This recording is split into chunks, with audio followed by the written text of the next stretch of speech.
are live. Welcome back, ladies and gentlemen. I am your host, Blake Ruffino. This is Are You Serious Sports. We hope that you guys are making it a good one. We know that we are as well. Boy, I'm glad we're doing the Ruffino's rants tonight because fire, Robert Steeples, says Gerard. Josh Forbes says that Caden Durham decommitted from A&M. I think you mean Draylon Miller. Said you know where home is at. Josh, what do you mean? Stephen Young says Steeples doesn't play DB. You have who you have at this point.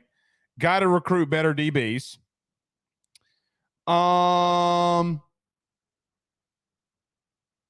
Yeah, and just some more comments about recruiting. Glad we're here. Glad you are with us.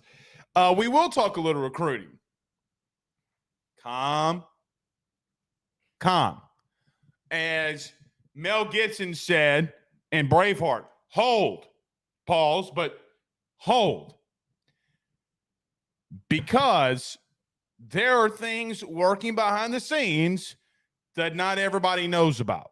And if LSU from now until January is able to pull some of these things off, they're going to be right back where they were. Guys, 2 days ago, they were number 6 class. I know that Andre Evans flipped.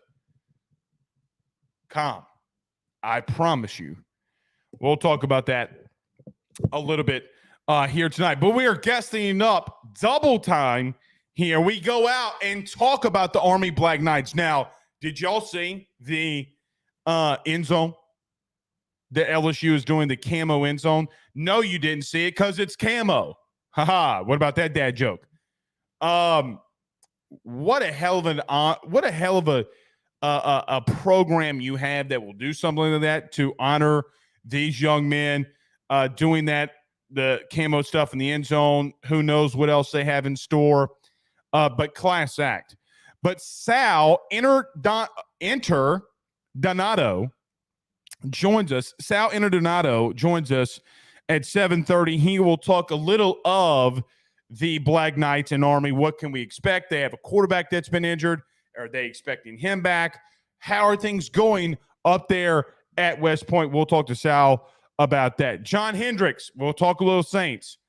If I've had one request, I've had a million for John to join us. He'll be with us at 7:50. We'll go around college football there at the end. So a lot to discuss. Going to be really fun. We don't normally do double guesting on shows, but I think it was warranted. We had a lot of people asking for John to be here, and we always go and get a guest from the opposing team. So it's going to be fun. I guess no guest next week because we're in the bye week. We'll figure something out. We will figure something out. So massive show in store for you here tonight.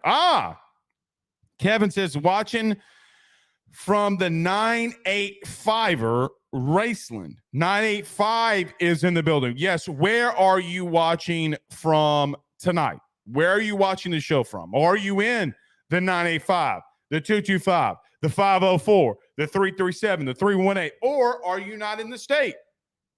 We got a lot of people that are from Louisiana that aren't, don't live here anymore. Gotta love it, man.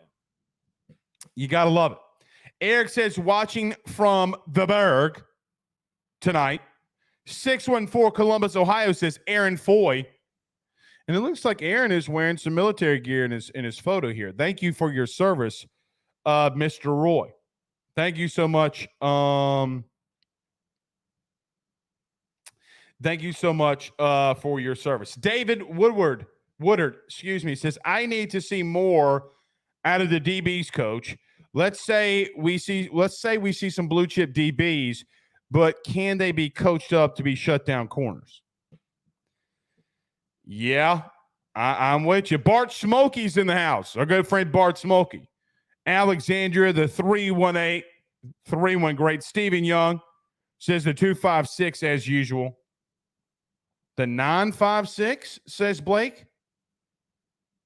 Brownsville, Texas. Okay. Okay. Memphis is in the house. Oh, look, Cody already sent a super chat. Look at you, Cody. He wants his question answered. What's up, man? Says, quick question, Blake. Is it true that the boosters are trying to buy out Jimbo's contract because of him losing recruits and not winning conference games? He now has the same record as Kevin Sullivan. If I'm not mistaken, he's one game below Kevin Sullivan. Here's what I've heard. Okay.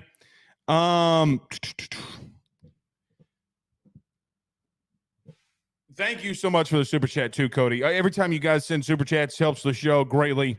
Thank y'all so much for doing that. I don't think that they are firing or firing Jimbo because Draylon Miller decommitted and this guy, they didn't get. No, I don't think it's a recruiting thing because they'll go spend money with anybody to get recruits. A&M and Jimbo's biggest problem is he's not winning football games. If they would have won last Saturday against Tennessee, they feel a lot better about who they are. You know, hey, man, we lost to Miami. We lost to Tennessee. Okay, well, maybe we're still on track for a 93 year. They're not on track for that now. Not the way that they look. This all comes to winning and losing games. The biggest hurdle is, and look, this affects LSU because of the three other kids that you're recruiting on A&M's in A&M's class right now. $75 million is $75 million. Can they reduce it if they want to fire him?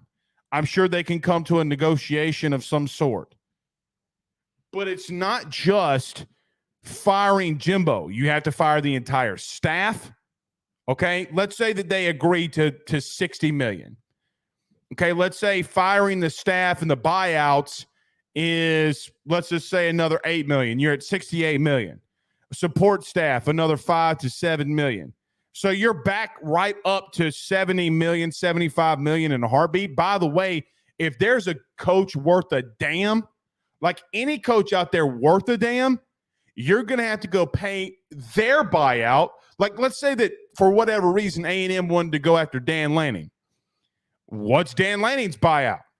So $100 million is still a lot of money.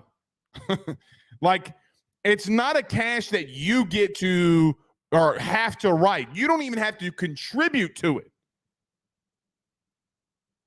So with the portal the way that it is, the way the recruiting the way that it is, are you sure that your coach can come in right away and win? Because no, he probably couldn't. Because I can name probably 5 kids that would immediately be purged. Evan Stewart, Jacoby Matthews, others that would easily be purged. So I'm not saying they shouldn't fire Jimbo because if I'm an A&M fan, I am calling for him to be fired, yes. But I don't know. I don't know. It's not my money to cash out. So you're $100 million into this, whether you like it or not. And we're not talking about new staff salary. We're not talking about the new head coach's salary. And if he's worth a damn, let's just say he's worth a damn. Okay? Let's just say they can pull, I don't know who a Brian Kelly would be, right? Like, I don't know if they could get something like that. But, I mean, Brian Kelly's making 9.5. And, guys, after next year, they're going to be in discussions already for a contract extension because of recruiting. It's how it works. Maybe not. They'll be in negotiations. There won't be one next year. But year 4, when you're 4 years into this, I mean, you're not that far away from getting into contract discussions with Brian Kelly again. So we'll see. We will see. Alex Daigle says, let them have BK. Okay. Alex, then who do you go get? Please tell me of a coach right now that you would go get not named Brian Kelly. I dare you. That is, guys, y'all are. Because the kid decommitted. Because the kid decommitted. Dude, y'all got to chill with that. Or not maybe y'all, but some of you. Eric Wright says, $60 million. Who you think you kidnapped? Chelsea Clinton? All right, you want 15 million in 20s.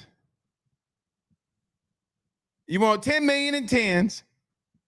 You want any fives with that? What a great movie. Chris Carter, when he still had what would you call? I mean, that he didn't have a high top, but he had a medium cut when he still had hair. And before he there and then he was still cursing. Don't act like you did. I didn't see your post. You could have interviewed me. I'm Army Black.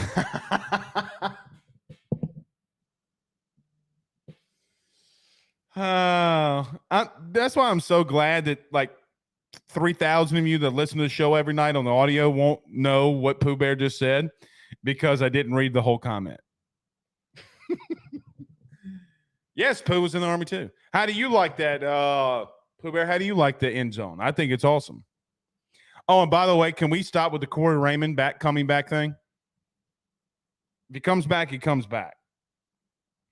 Clint Phillips says, from the parish, St. Bernard, says, with Texas playing so good, it really makes the A&M fans want Jimbo gone. Well, they should. They should want him. That's the third time I've seen Boosie fade. Chris Tucker ain't never had no Boosie fade, huh? I don't think he ever had no. Y'all need to go Google what Boosie fade is.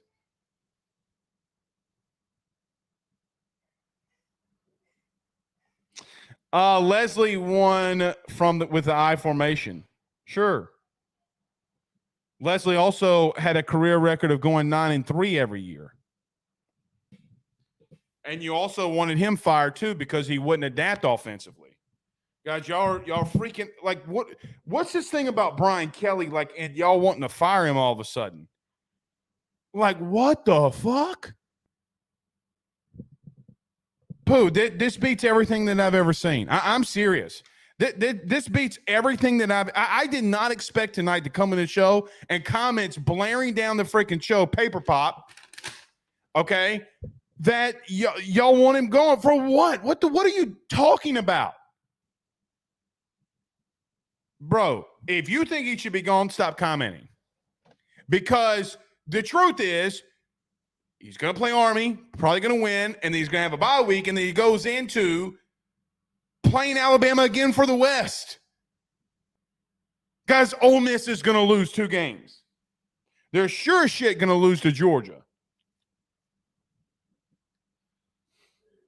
Come on, man. Paul Escott, my good buddy, says prime time to A&M. Ironic, how Jimbo was mad at Les for meddling in his play calling versus Auburn. Now Jimbo's the one meddling with Bobby P. I don't think Dion can go, Paul. I don't think he'd leave Travis Hunter and Shadur because I don't think they can transfer. But if they can hang on for another year, they could go get him. I think. So we'll see. But here's the thing, though. Who knows if Travis Hunter can't transfer? Because Tez Walker, even though I was behind Tez Walker for one, and then guys, JT Daniels is on his 78th team. Like, I don't know. Somebody at Rice paid somebody off. I'm going to tell you that right now. Willie King says, stay off the weed. I agree. Even though it's so good. Hashtag Willie Nelson. All right, we got a lot to discuss. We got a lot to talk about. Everybody do us a favor by hitting the like and share. Share to all of those social media groups. Share to all those social media pages. If you're listening to us on YouTube, watching us on YouTube, like, subscribe, notification bell. I look at the analytics every Wednesday. Did you know over 100,000 views and 50% of you that are watching are not subscribed? What are we doing? What are we doing? Do us a favor, hit the like, hit the subscribe, hit the notification bell for us. Wherever you listen to podcasts, rate, review, and subscribe. I've told you guys another place. Just do us a favor, hit the 5-star button. Hit that 5-star button. It helps us out, though, in all seriousness, every time y'all do that. If you're watching us on Fubo TV, welcome, welcome, welcome. Let's talk about our good friends over at BetOnline. Let's talk about our good friend Tyler Alexander over at eXp Realty. Rafino's Ranch, you want to talk a little recruiting? I'll give you the floor, but why not to freak out because what Brian Kelly has already shown you? We talk about that next. BetOnline is the fastest and easiest way for you to wager on all of your favorite sports, contests, events with the first-to-market odds and lines. Find reviews for all the news for each league, including Major League Baseball, NFL, NBA, NHL, combat sports, college sports, esports, and even golf. BetOnline continues to be the top online resource for all of your sports information for live in-game betting, props, and futures. Head on over to BetOnline today and use your mobile device to join and make your first sports bet. Use our promo code BELIEVE50, that's BELIEVE50, BLEAV 50, to receive your 50% off welcome bonus on your first deposit. That's betonline.ag, betonline.ag. He will sell your house and find you a new. Well, Tyler's the man, he's here for you. If you want to buy or sell, well, it's not too late. Dial 955-0008. Just call 955-0008. Y'all call Tyler, he'll shoot you straight. We're back.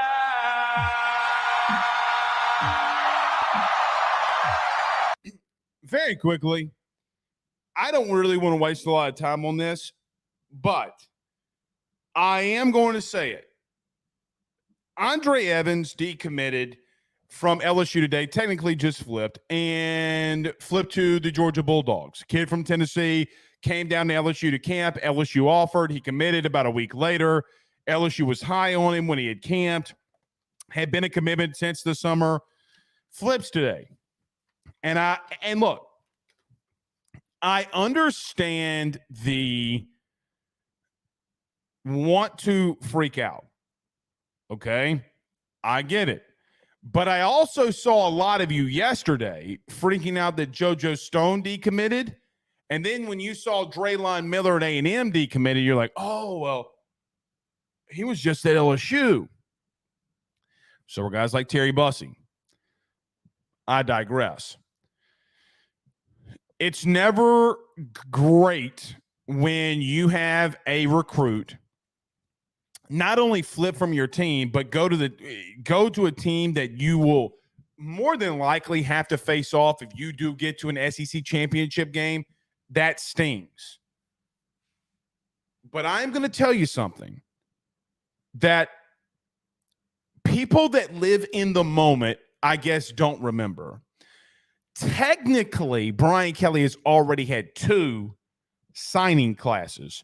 The first one was the Will Campbell class, and this past year's class with guys like Caleb Jackson, Toviano, Lance Hurd, etc. Brian Kelly was still the head coach. When that class, that first top 5 class, he was technically the guy that was the head coach during then. I get it. Blake, you can't do that. That class is pretty much locked down. Whatever. But what I can do is last year, he had another top 5 class. A lot of big-time freshmen in that class that I think that are going to play and be really good. Lance Hurd is the one that I do believe has shown the most impact because of the position he plays. Because look, if Caleb Jackson didn't play, you still have a really good running back core. If Emory Jones goes down, you could have had an issue at right tackle. Lance Hurd comes in. LSU, when they got the commitment from C.J. Jackson, the edge rusher from Georgia, just outside Atlanta, and Tucker, LSU moved all the way up to number 6, and everybody's like, yeah, here comes BK. BK can recruit, baby. We just had Bryce Underwood on campus, Corey Moore, and Blake, you know what? I know you did his commitment video. I know you were there doing live streaming it, but they were in the house. You heard me.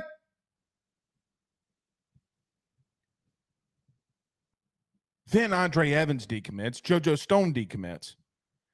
Oh, my God, what's happening? Calm.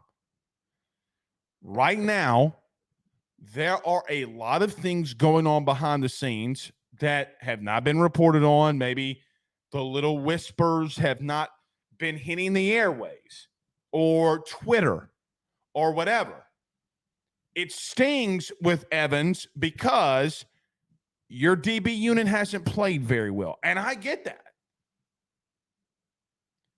Doesn't mean that Brian Kelly, at least in his time at LSU, has not shown that when something is broken, that he is not going to do what he needs to do and do every single thing that he needs to do to get it fixed. Let me explain. What were the issues for LSU last year? Special teams. Thank you for answering.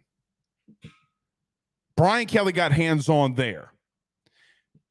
And when he got hands-on, now this year, guys, special teams-wise, you've been pretty freaking good. You had one muff punt. You missed a 49-yard field goal. Okay.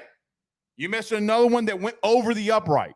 Ramos has still been really effective and pretty damn good kicking the football. Just last week, Caleb Jackson took 160 yards on a kickoff return. When Brian Kelly got hands-on, he made some changes. Bob Diaco comes in. Special teams have been, I don't want to say great, fantastic. They've been pretty solid. Last year, when Jaden Daniels, around this time, against Auburn, threw for 80 yards. You know, what the funny thing is about that is the next week, there was a team named Florida that Jaden Daniels played where he scored 5 tutties because then Brian Kelly started getting a little bit more hands-on. He was hands-on with the offense all offseason during the spring. You arguably have the best offense in the country. And I don't really think that that is up for debate at this point. But I told you 2 weeks ago after Missouri, I told you after Ole Miss, what I was begging Brian Kelly to do, begging for Brian Kelly to do, was be more hands-on defensively. I'm here tonight to tell you that he has been. Talking to people up there, I'm begging, Coach, you're too freaking good. Brian Kelly is too freaking good of a head coach not to be more hands-on defensively. Pete Jenkins comes in, does some things that he needs to do. Things over the last 7 quarters have not looked terribly bad. You've played 2 games in Missouri and Auburn, and in those 2 combined games, since Brian Kelly has been hands-on, you have less missed tackles in those 2 games than you had all of Ole Miss. Actually, you're not even in the double digits yet in missed tackles, even in Missouri, and even technically in Auburn. Pro Football Focus with that stat. Same goes for recruiting. Same goes for recruiting. A lot can be said about Brian Kelly. He doesn't do this. He doesn't do that. Some of that warrants argument and debate. And I'm not going to say that it doesn't. What I am going to say is when the man sees something broken, he normally goes and fixes it. I think he's going to do it again. Recruiting is a nasty business. But I will tell you, do not give up on this recruiting class yet. Because there's going to be changes. There's going to be things that are going to happen where you're going to sit back and say to yourself, oh, shit. Wait, I know that guy committed over there, but he's coming over here now? Oh. Be calm, be patient. in a fast food society. That's what our society is. We're a fast food society, and I am one of them, right? Like, I get aggravated when I got to wait in line at a traffic light. Like, somebody, light turns green and they're not, half a second goes by, they're not moving. I'm like, like, let's go. Gotta go. Calm. Because recruiting is not a fast food society. It is a ribeye steak, or in some cases, for shitty recruiting classes, it could be just, rump roast. Just all depends. Be calm.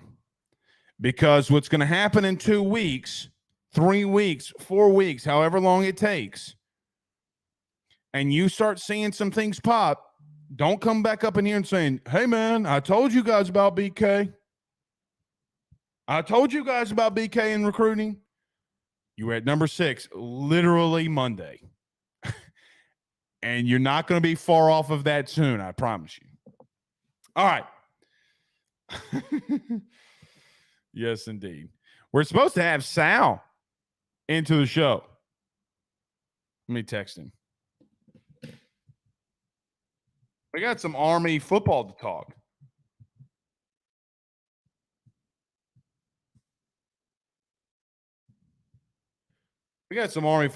We'll talk about with him here coming up.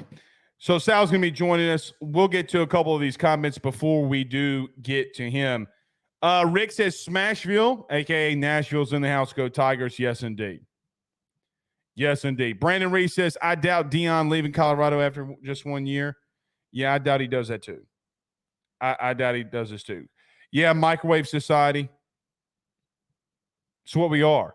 Look, if there's one thing you got to give BK, like we just mentioned, defensively, he's been more hands-on the last 2 weeks. It's starting to work. Offensively, that's his baby. Jane Daniels might be the best quarterback in the country, and he's been hands-on with him the whole way.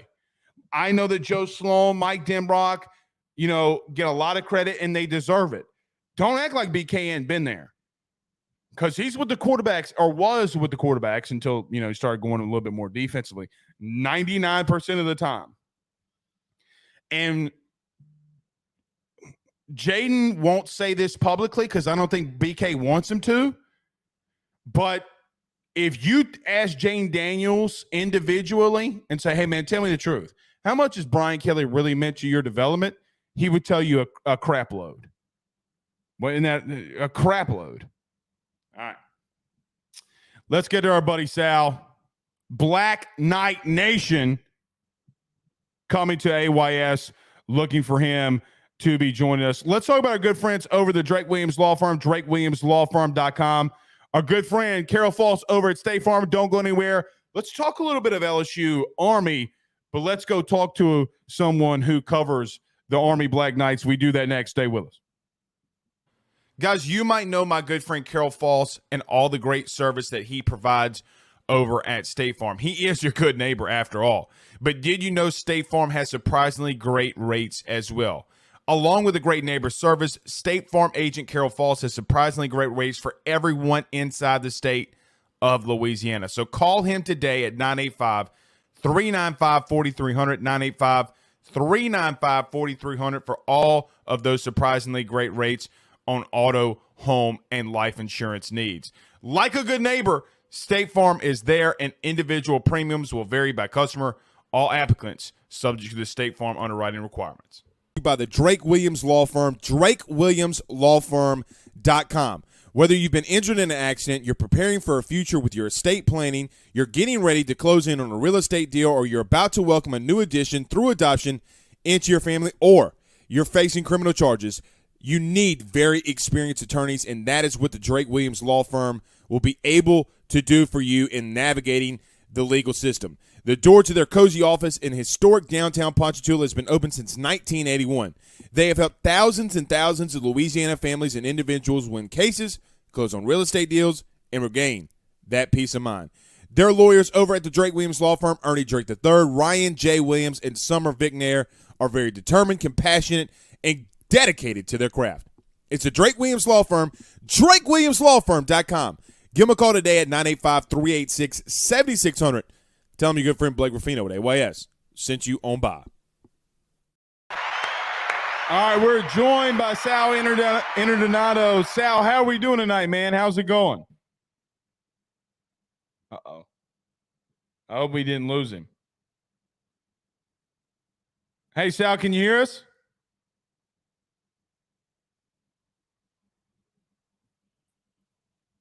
Pooh, can you hear me? Yeah. How are you, Blake? Doing good, Sal. How's it going tonight, man? How's I'm on everything my signal's not great, so.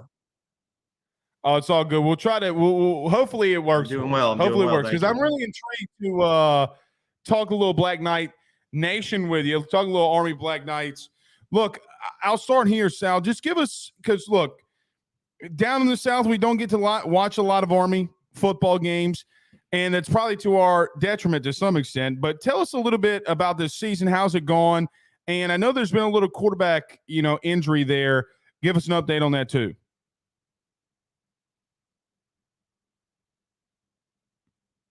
Yeah, well, the season they're 2-4, right? And they beat Delaware State like they're supposed to.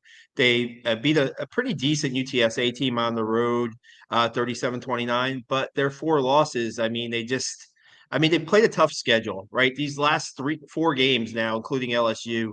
You have, you played Syracuse at Syracuse. You played Boston College and Troy at home. Troy is a really good football team, and then you go to LSU now. They knew how tough the schedule was going to be to start, but it's been rough. This new offense, the gun option, the shotgun going almost every snap, pretty much 99.9% of the snaps from shotgun. They used to be an under center team in the triple option. That's not, it's been a mixed bag, mostly not so good. I mean, in these 4 losses that they've had, they've scored 1 offensive touchdown in the first half. I mean, you're not going to win many games doing that. So, it's been rough. I'll do the quarterback update if you want. Bryson Daly, non-contact injury in the second against Troy last week. They're not giving away too much about Bryson Daly, about his status for the game. Coach Monken said it's not as bad as they thought. Bryson Daly is a pretty tough guy. If he can play, he'll probably be out there. I don't know the extent of the injury, but if not, true freshman Champ Harris is your quarterback for Army against LSU. A long trip, right? I think that this game, to some extent, our governor here is a West Point graduate, John Bell Edwards. This game has, a couple of guys in the Army, a couple of guys at West Point that walked on that are part of this team. I think it's really interesting from an LSU perspective to have their first service academy inside of Death Valley. Any talk about the Black Knights heading to Death Valley and what could be a hostile environment?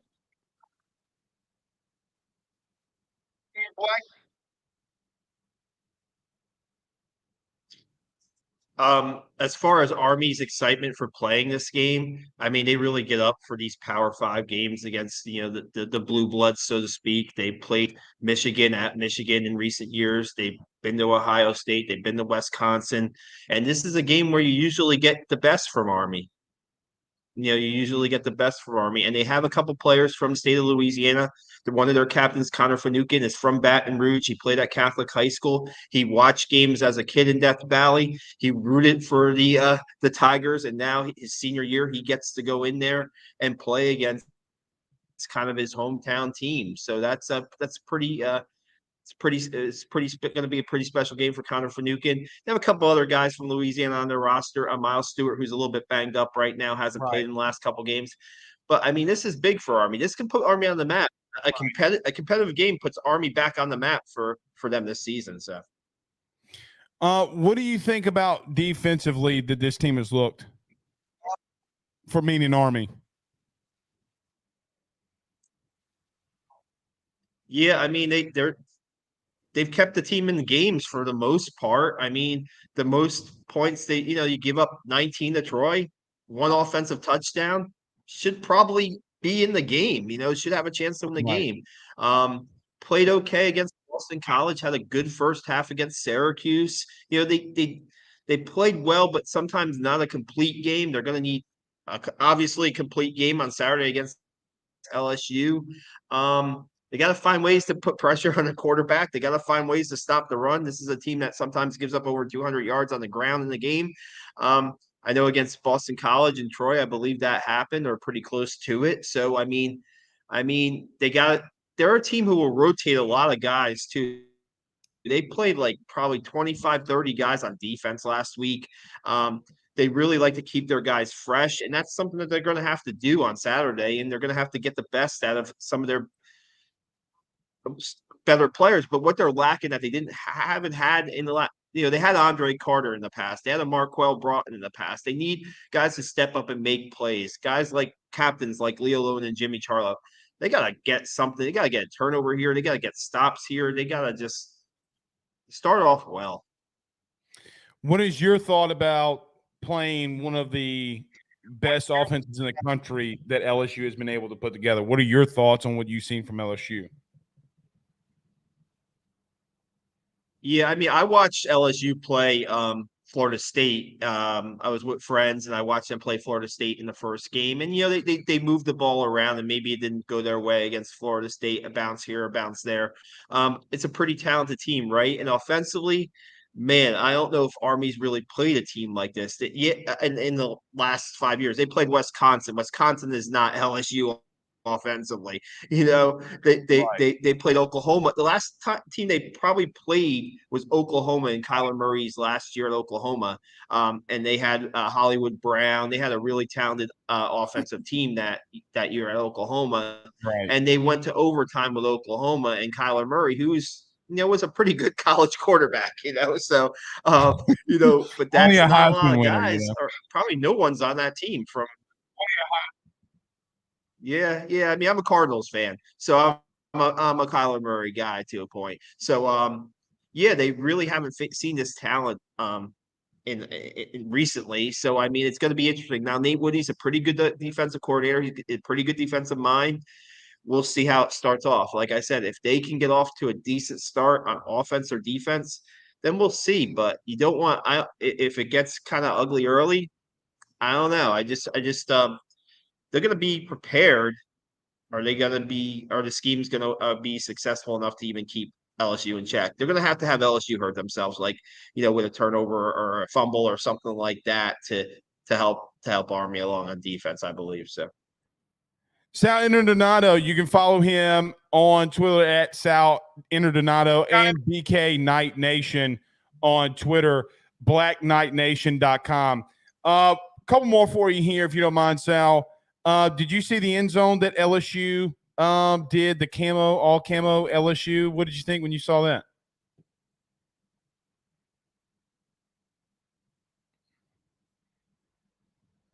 Uh-oh. Well, I didn't see it, but it's good to hear. I mean, when Army goes on, there will be a lot of fans kind of believe it or not. I know Death Valley will be packed with LSU fans, right? But there will be a lot of people that are in attendance that have a connection to the armed forces, who have a connection to Army, who have a connection to West Point, who will root for Army. I mean, when they played at Oklahoma 4 or 5 years ago, they got a standing ovation at the end of the game from the Oklahoma fans for their effort. I mean, there's going to be it's hard not to root for these guys at Army because of what they go through academically, what they'll do after graduation. So to see that the camouflage end zone and to see that they're being kind of respected in that way, it does. I don't know if it affects Army in the game or not, or the players even notice it during warmups or not.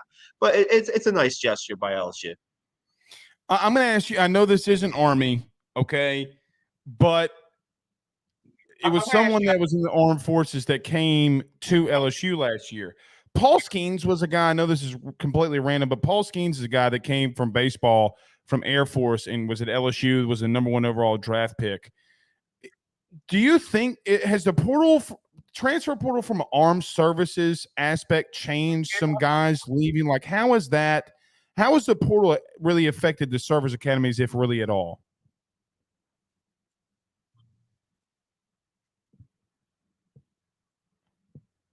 Yeah, I mean, they have guys who enter the transfer portal on a yearly basis, and some of them have stayed, like Isaiah Austin, their top wide receiver, entered the transfer portal after his sophomore year. He stayed. Tyrell Robinson entered the transfer portal after his sophomore year. He stayed.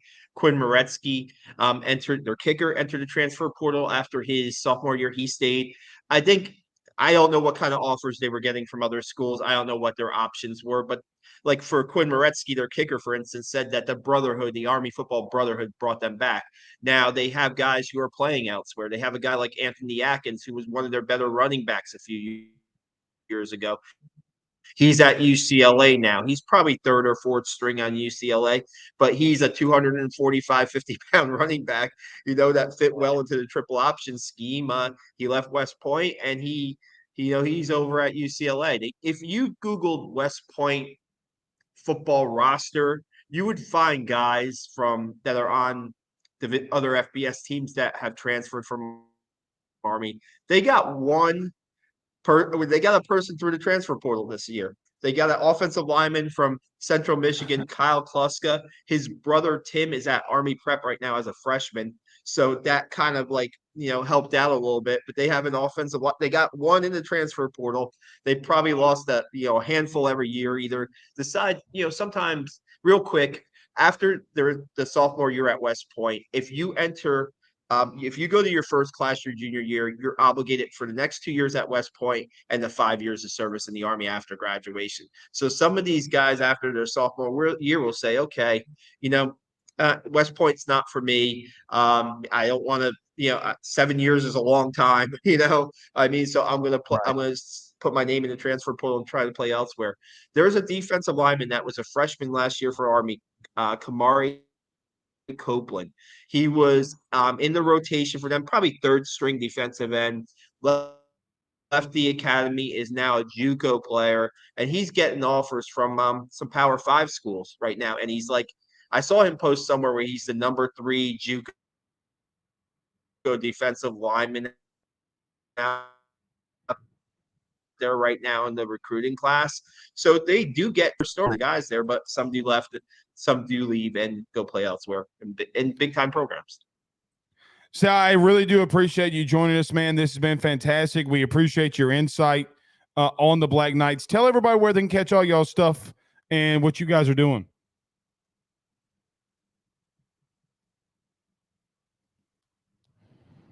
Yeah, absolutely. You can catch BlackKnightNation.com is where you can find a lot of our stories, of course. Our Black Knight Nation YouTube channel. We're on Instagram at Black_Knight_Nation. I do a lot of snap count stuff during the week. I'm going to write a story on Connor Finucane and his kind of homecoming. I'm going to get to that probably by the end of the week. You can check that out on Black Knight Nation. I'll have snap counts from the previous game up later today. I do a lot of recruiting stuff. This is a hobby for me. I'm pretty busy with my other jobs, so this is what I kind of do for my keep my writing juices going. I've been covering this team since 2007 on a regular basis, Army, so I really enjoy it. And like I say, it's pretty neat to cover these kids. These players are unique guys. They're just different at West Point, and I hope that the LSU fans can see that on Saturday and appreciate the effort that these guys give, and hopefully it'll show a little bit on the scoreboard too.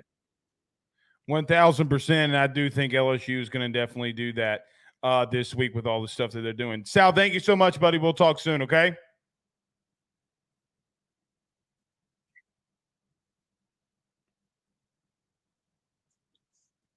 Sounds good. I appreciate you having me on, Blake. All right, that's Sal Interdonato.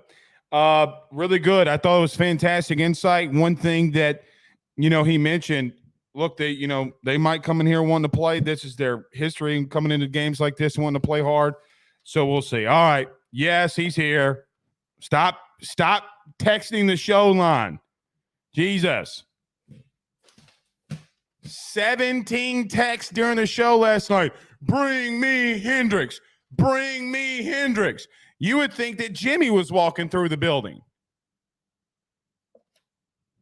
Christ almighty. All right, let's talk a little Saints. I hope I don't get John in trouble. I have verbalized my piss offness. On this show, we're 800 episodes in. I have a scale of 1 to 10 on my piss off meter. And I will tell you, watching the Texans play, my piss off meter is at an 8.7. Legendary score. One bite, everybody knows the rules. 1 sack given up by Trevor Penning. Everybody knows the rules at this point. It goes up a point every time he does something stupid.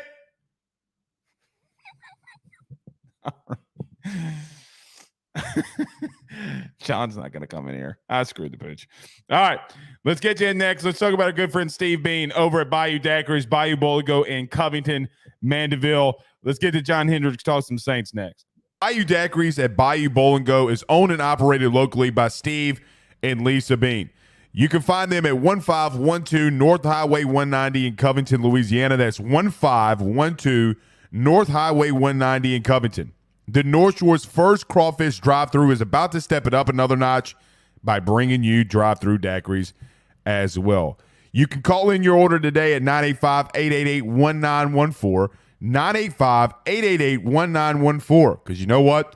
Daiquiris and crawfish, it's a Louisiana thing.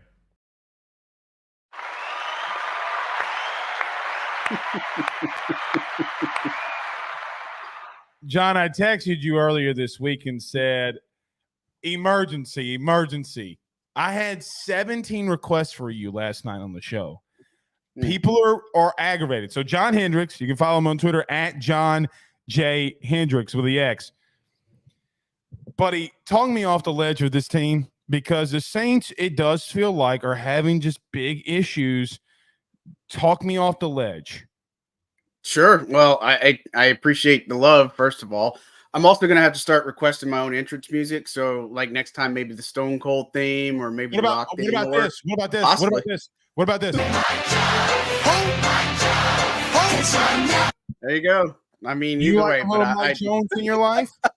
of course I know Mike Jones, man. I'm Who? old as dirt. Who? Mike Jones. Yeah, right. Anyway, Humana's walkout grandma. music. What song do you want? Oh, we'll see. I don't know.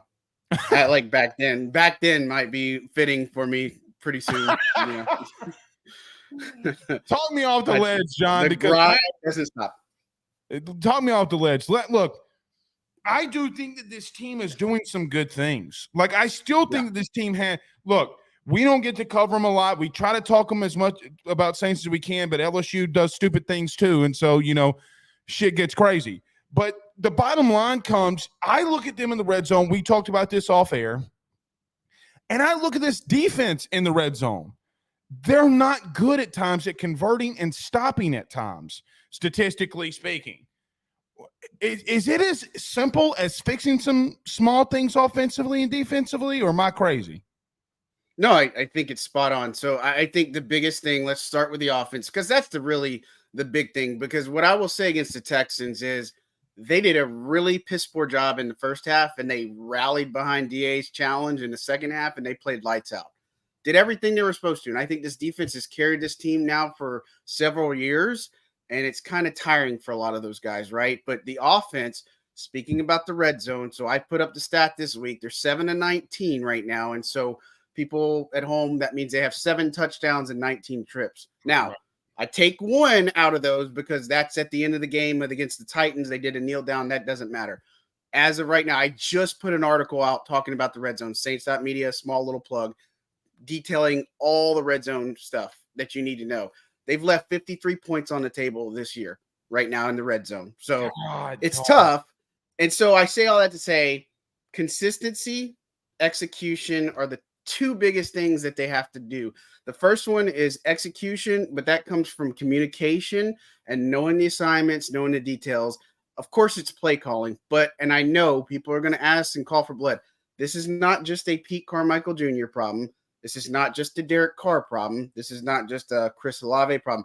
This entire offense, the offensive line, the cadence they play with, the penalties they get when they get in the red zone, for whatever reason, that seems to be their Achilles heel. Because look, against Houston, when I did my film rewatch today, which is also out there, I thought I saw some really good things from this offense. Like Chris Olave has been taking a lot of heat, but you can't blame the guy when the throw is way over or he's not getting the communication, right? I mean, there's just no way he can do it. The run pass, it just doesn't. He slowed down. It's an uncatchable ball. That's why he slowed down, right? Yeah, and I think some of the here's what's maddening about it. So one of the sequences they have that's inside the red zone, This is when they went for it on 4th down. So you get the first run with Alvin Kamara, picks up about 8 or 9 yards, right? Second down, they lose some yards. Third down, they try running it again, and they just aren't able to punch it in. Then they go into the flats with Kamara, trying to go for it on 4th down. That never had a chance. That's the type of stuff. Now, I don't think that the play call necessarily is wrong, but you got to either check out of that. You need to look at it because you had Taysom and you had Mike up top, I believe, is who you definitely Taysom, but you had some other options. And, the end of the sequence game, that's what's so maddening. And again, if you look at everything on the table with this team, if they execute at half, 50%, they're 5-2, or 5-1, or they're 4-2, right? And so that's the hard part. They're 4-2, John. At worst. Absolute worst. Yeah, right. and the fact is their red zone offense right now is 28th in the league. And I think that's the problem. That is the issue with this team. I think defensively they're doing okay, but the delta between the offense and this NFL standard, it's about 16%. NFL is converting about 53, 54% is what I looked at on it. It's all up there. I don't know the numbers off my top of my head. Sorry, I'm not Rain Man. But, again, it's just subpar. Defense in the red zone, not as bad, but, again, they do a lot of the bend, don't break stuff.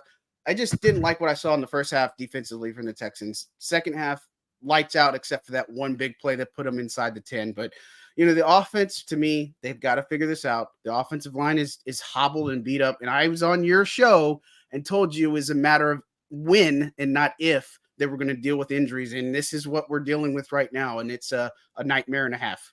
You did. And I know it was a big talking point that you and I had. So look, more than maybe this is the fan coming out in me and not taking it as someone who should try to cover a team. The DA, Carmichael, the team, everybody's saying it's a lack of communication. This is why it's maddening for me. Outside of Derek Carr, everybody's been there, right? Like, relatively speaking. So the way that I took that was, hey, that's a Carr issue. That's not my issue. And I felt like he got thrown under the bus. Maybe, John, I'm reading way too much into that, okay? But I'm sitting here saying to myself, like, hey, man, I'm old enough to remember Drew had his issues with Carmichael calling plays. And he's a first ballot dude. So what is the lack of communication that they're missing? Because like you just mentioned, checking the ball down to Kamara on 4th down is not a communication issue. It's a, hey, you ran a 3-man route issue, and that was the only one open issue. So am I wrong in being pissed off about the communication part? Well, I think some of it's valid, but here's where I don't say pushback, but think about this. No, pushback. Rashid Shaheed. No, it's not pushback. I would say even this. Rashid Shaheed, Chris Olave, this is their second year in the offense, right? Okay, so they're kind of the newer pieces. Trevor Penning didn't play last year, really. I mean, not at all. I mean, you count the one game or whatever. He's kind of green when it comes to the left tackle position. And again, I'm not making excuses for these guys. You do have some new faces, Foster Moreau, Jimmy Graham coming back. I mean, it might be the same style offense. Of the guys who've been here that might know this offense, I chalk that up to Mike, Alvin, and probably Keith Kirkwood at this point. That's probably the three that know this offense, know the ins and outs of how Pete Carmichael works and all that other stuff. I just think that that's where it's at. Now, that's not saying that everybody knows. I say it, they can execute and know it to a T, right?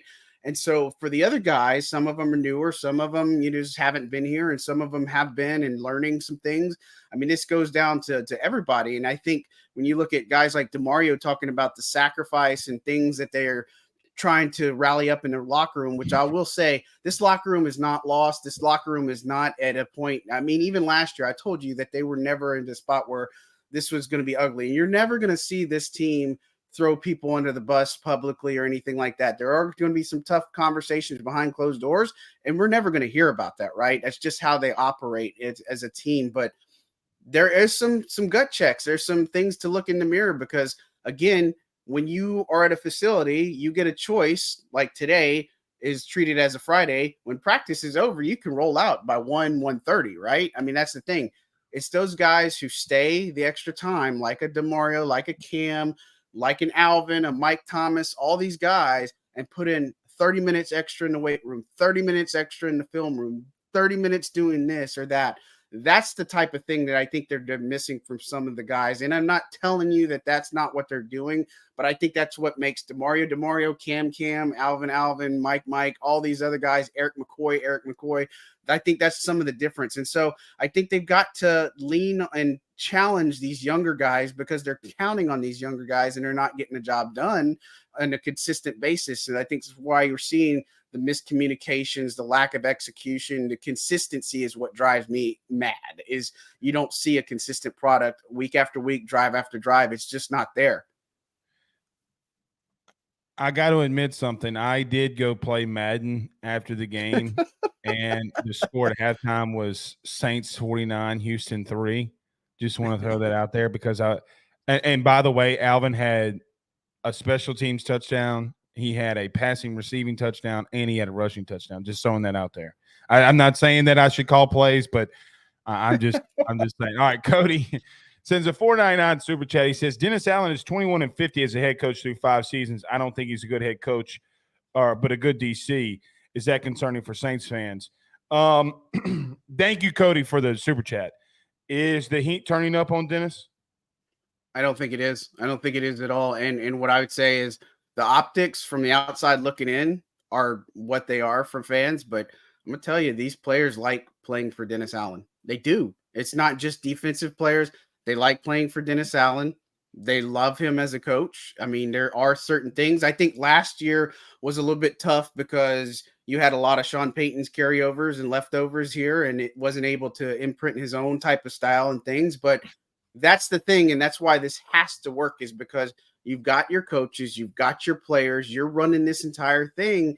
So for you to come out and be 3-3 right now, that's tough. And if you don't make the playoffs, then I think the pressure cooker goes up from a 1 to a 20, right? Because if you miss the playoffs and you got all these things that you've done, you're wasting potentially your last year with Michael Thomas.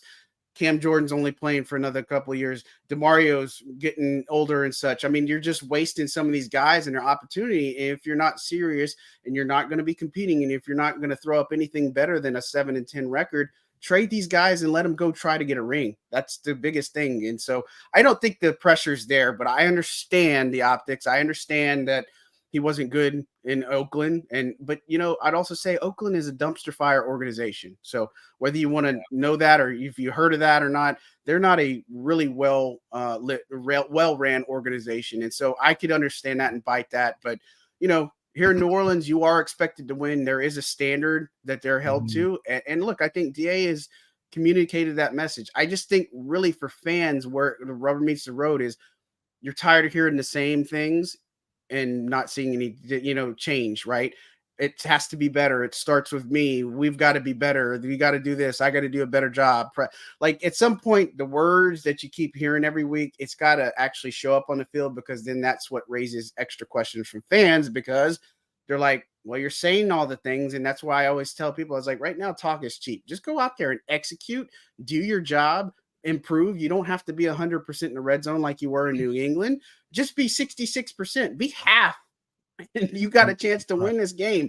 But any team right now that's playing the New Orleans Saints, if you get to 20 or 21, you feel really good about winning this game right now. Jacksonville, both tackles are out. I saw that you put that out there. I talked to a buddy of mine who, look, he's covered. He's been in Jacksonville 17 years. He does not know how good Trevor Lawrence is at this point. He knows he's hearing what he's hearing, but he goes, man, I mean. Well, I saw the video of him today, John, and he's rolling out and he's limping, and I'm like, that don't look good.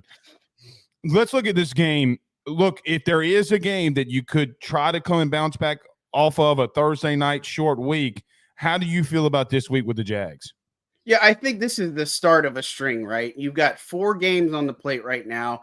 It starts with Jacksonville, but you have been giving opportunities on a silver platter. And what I mean by that is Trevor Lawrence is hurt with a knee injury. That's one of his bread and butter things. One of the things that's been maddening is guys like Jordan Love, Baker Mayfield, CJ Stroud, they're able to escape that pressure, extend the play, and that's what happens with the Saints defense when you can't get to the pressure home on them. And look, they were able to get on some of those, but he's a sitting duck this week. Yeah, he is a sitting duck, and that's where I think it's going to hurt him. And so CJ Beathard, if he does come in the game, they're going to have a more vertical style of passing attack. So I would expect Trevor Lawrence to do a lot of dink and dunk up the field. I think that's just where it's going to be. It's a short game. Don't let him get hit. Just try to work your way up the field, put some points up on board. It's not going to be a really crazy formula, but I do believe that it starts here. You've got a Indianapolis team that doesn't have Anthony Richardson. You're playing Gardner Minshew. Then you're probably not going to play against Justin Fields. Then you got a Minnesota Vikings team that is atrocious and is probably not going to have Justin Jefferson.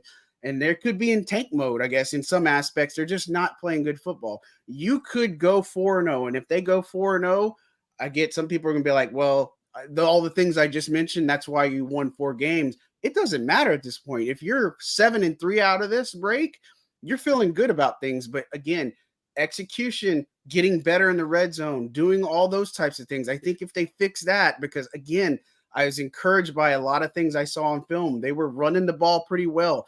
They were doing things in the passing game that looked good.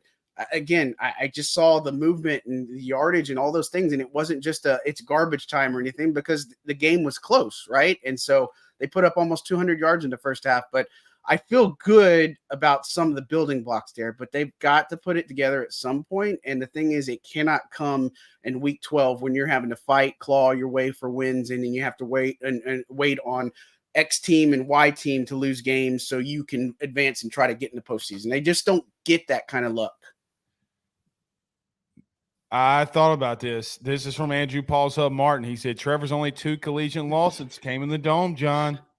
Well, let me give you a stat that's going to affect the difference. Don't hurt me, but give it to me. What is it? What is it? The Saints have won 4 straight against the Jaguars, so there's your counterpoint.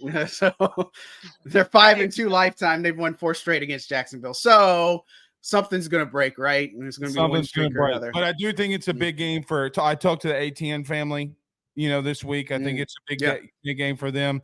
So it's always interesting. John, I kept you a little over. Thank you so much, buddy, for joining us. I'm glad that we were able to have this talk, because man, it is maddening, and it's never maddening in between the 20s, but once they pass that 20-yard line, it starts getting maddening. Thank you, buddy, for joining us. Tell everybody where they can find your stuff. Yeah, just go to saints.media. That's probably the easiest way to keep up with everything. And look, I will say this. If they lose this game on Thursday night, tomorrow, I think it's going to be a little bit different of a mood. I know they're going to have the mini bye, but at the same time, if they go in and they lose and they are still not able to execute, I feel like something could, I don't say it's going to get out of hand, but there are going to be some emotions that they're going to probably just boil over, because I think this is a short week. A lot of these players are ready to play tomorrow. And I've said this, I've seen it all week from the players that they're in a way pissed off. And I think the Green Bay Packers game was a reality check, a wake-up call for this team. I think the Texans game for them was kind of rock bottom. And so we're going to see what they're made of, and we're going to see how they respond, because this is the time that you fix this crap now. And it shows that strength of schedule doesn't mean anything. Hopefully everybody understands that too. I never really bought too much in strength of schedule, but the pressure's on them to perform in the dome when, look, fans are going to be very, very impatient if they start seeing a product that doesn't look good to start. Yeah, and John, just last point here too. Look, I don't know. I'm going to let this game play out. I gave it to Minnesota, and I said, listen, I might have my differences with DA, but you got to win Thursday, man. You got to win. And you're still like BetOnline, Caesars, MGM.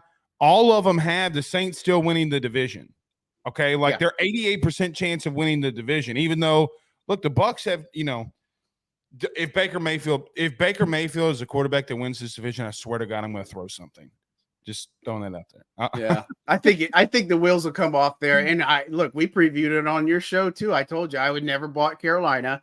I thought Atlanta was interesting. I think Tampa was like, it's only going to be a matter before Kyle Trask gets talked about at some point. I just think that it's going to blow up in their face at some point. In Atlanta, they're interesting, but it really is the Saints division to lose. And the thing is, they've been able to distance themselves, and they can't. So that's the maddening part. If you're a fan, is like, man, you have these opportunities, you cannot capitalize on them. That front seven in Atlanta, I keep telling people, don't stat watch them. You better go watch him on film. Thank you so much, buddy. We'll talk soon. All right. Thanks. Appreciate you having me. That's John Hendrix. Always fantastic. You wanted him, you got him. Our dude. Always fantastic. All right. We're out of here. We'll see y'all tomorrow, guys. Peace.